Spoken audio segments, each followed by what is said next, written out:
நல்லா படுத்துக்கடா. இப்படியே இந்த வருஷம் ஃபுல்லாக போயிடுச்சு. காலையில் 10 மணிக்கு எந்திரிக்கிற, குளிக்கிற, சாப்பிட்ற, இப்படி எடுத்துகிட்டு ஃப்ரெண்ட்ஸோட ஊர் சுற்ற போயிடுற.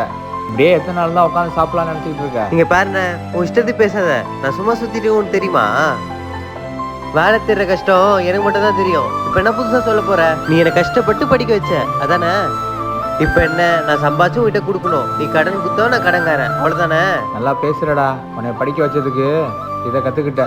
இந்த வேகத்தை உன் உழைப்புல காட்டினா நல்லா இருக்கும். ஏங்க சும்மா ஏன் காலையில கத்திட்டு இருக்கீங்க? தம்பி நீ போய் சாப்பிட்டு போ. சாப்பாடு வேணா, ஒண்ணும் வேணாம்.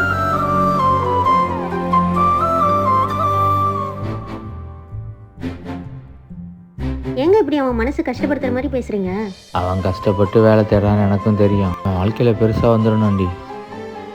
அம்மா அப்பா இல்லை, அண்ணன் வளர்ப்பு தப்புன்னு யாரும் சொல்லிடக்கூடாதுல்ல.